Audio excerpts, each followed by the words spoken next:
I'm Amber. We're at the museum. Hi, my name is Reese. And I am Davin. And today we're here at the Journey Museum In Rapid City, South Dakota. So my first question is, how did the Journey Museum start? Well, the Journey Museum was an idea here in Rapid City. They started brainstorming it in 1993, and it finally came to being built and opened in 1997. So coming up soon, here in just a week, we'll be turning 20 years of age. It actually officially opened May 18th, 1997. So we're about to celebrate our 20th birthday. That's the same birthday as my little sister. Really? Yeah. Is that cool or what? Yeah. And, how did you get all the stuff in the museums, and where did you find all of it? That's a great question. Well, the stuff that comes in from our museum is through our partners, and we have 5 different partners in the museum. So almost everything that's in our museum comes from the Black Hills, Rapid City, and the area. So it's all local artifacts and history, and it's a bunch of different collections all together. So it's a lot of work that our partners do to keep the museum filled. And also, how far away did you have to? How far away was it to find all of it? What would have been the furthest away item that they found? I know that there was a lot of items that came from up in the northern Black Hills area, like around Spearfish and Sturgis. But again, a lot of it's from right here within the 100-mile radius of Rapid City. So not real far away, but still in the Black Hills. Do you like that rock? Yeah, It's a huge fossil. Well, I didn't find it. It was found by the South Dakota School of Mines. That's part of their collection, is the South Dakota School of Mines and Technology. But there's like 11 different fossil tracks on this one rock. How rare do you think that is? I don't think there's anything else like this. So it was found not far from here. Again, as what your sister asked, probably within about 100 miles at the furthest from Rapid City. How long did it take to get it? It took a while. Because it was really heavy. They had to use cranes to be able to haul it here, and then we had to have a crane to bring it inside the building. So I don't know the exact length of time, but it wasn't an easy process. They had to take the doors off the back of the building and use a crane to be able to haul this in. So it was a pretty big project. Look at those 2 bones. Russian. No! Whoa, look at this. Hey, what are you guys doing? We're Can I help? Sure. How many days did it take to dig up the dinosaur fossils? Oh, well, that can take a long time because the scientists have to be careful to protect the fossil when they're digging it up. So a lot of times if you're removing a really big fossil, it could take months before you get it out of the ground and get it into plaster so they can reassemble it in their laboratory. But how do you set it up without... How do they set them up after they bring them out of the ground? Yeah. Well, they use metal rods to help cast the skeleton bones together so that they don't fall apart, and so that they preserve the fossils while they do that. What is your favorite fossil? My favorite fossil? Well, I mean, I'm a big T-Rex guy, so you gotta like Sue, even though she's in the Chicago Field Museum. Gotta like Sue the T-Rex, so. Roar! Roar! Roar!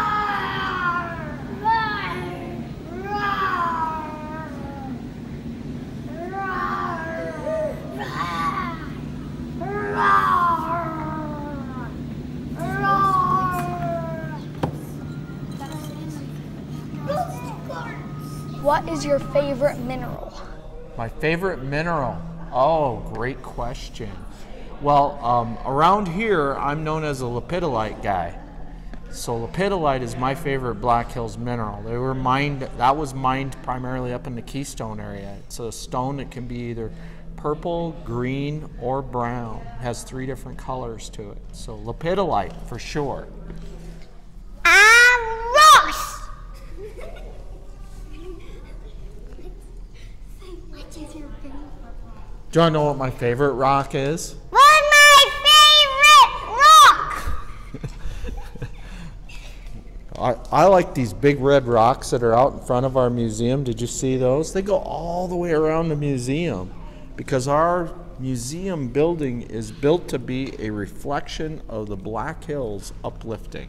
And those red rocks are the red racetrack. So they're pretty cool. Hey, that's red. There's some red everywhere around here.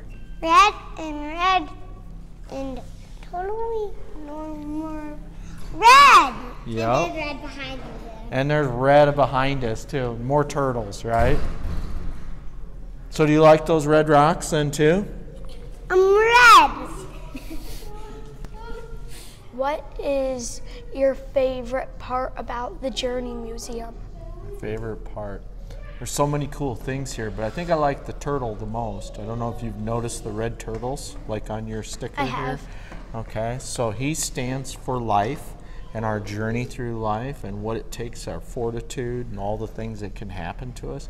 So I have to say our turtle's pretty much my favorite thing about the museum. Okay, I also noticed that in the exploration lab. Yep, we have the turtles everywhere, don't we? We got them welcoming you in the front doorway on the stickers. And the turtle's a big deal. Okay, thank you. Thanks for asking that question.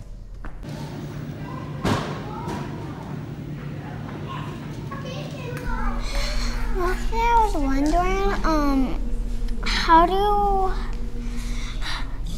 how did you like get the Indian stuff in? Well, again, now that's one of our partners. That's the Sioux Indian Museum collection. And they acquired a lot of the artifacts from their collection from a gentleman named John Anderson, who was alive here in the area. He worked for the Bureau of Indian Affairs and ran a lot of programs there. So a lot of their content came from there. But again, it's all local artifacts. You ask good questions. Oh, look at that. You want a color too?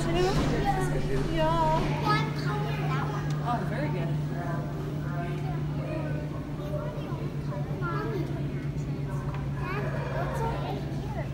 What is an exhibit people sometimes miss, but they should really go to? Well, there's a lot of great spaces, and the journey isn't in one straight line. So I'd say one space that they should always take a close look at is over by the Custer Expedition.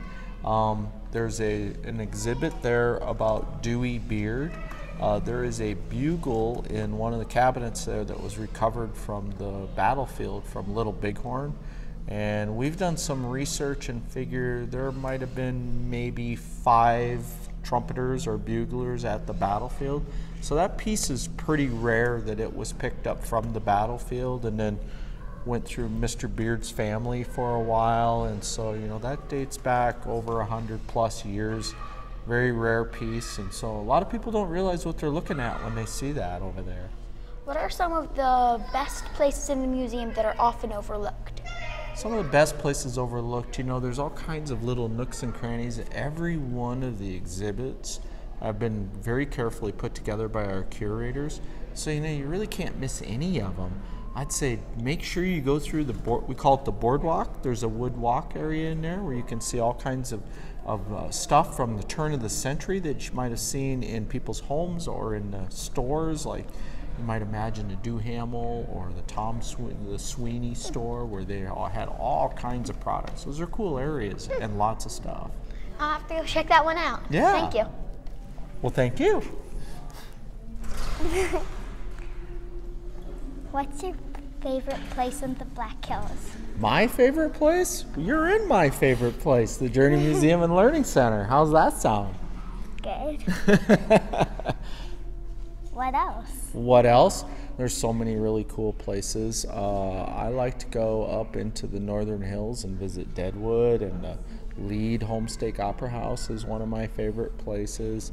The DC Booth Fish Hatchery up in Spearfish. Have you ever been there? Yeah. Yeah, that's a good place, isn't it? It's pretty cool.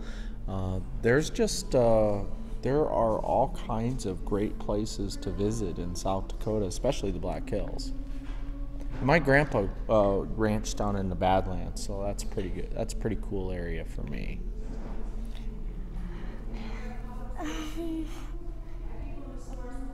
Hi, we've just spent our day at the Journey Museum in Rapid City, and we've had a great time. We've been able to go through the entire museum and see a bunch of the different exhibits, and what I have to say is I love that there's a table for all the little kids to go and color and have hands-on activities while the adults and the older kids can go and explore the rest of the exhibit, and it's really been a fun experience for the whole family. Yeah, and they do that with every exhibit, and each exhibit goes through a different part of the history in the Black Hills. So it's a great way to get a sampling of everything that you can see in the Black Hills and every part of the history and culture throughout time. And so it's a wonderful way to just get that touch of everything. They go through everything from the paleontology, fossils, and that early time period, and then it goes through the Native American cultures that you'll see, and then it goes even through the Wild West pioneer time period, and it goes even through into like the 1972 flood. There's an exhibit for that. So you go through all of the different things that have happened here in the Black Hills area. Yeah, so we highly recommend this. If you're looking for something to do, especially if it's a dreary day like this, and you need something to do inside, you can easily spend 3 hours exploring all of the different things that are available in the Black Hills, and it's a great thing to do with your family. Thank you, and enjoy your time in South Dakota. Brown. Say I'm Emmy. Say I'm Emmy. Say I'm Emmy.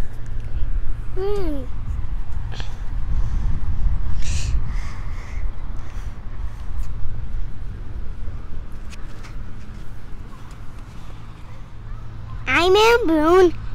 With that. We have the museum. Here I am. Mom, we're at the museum. Mom, this, that. I'm in Boone.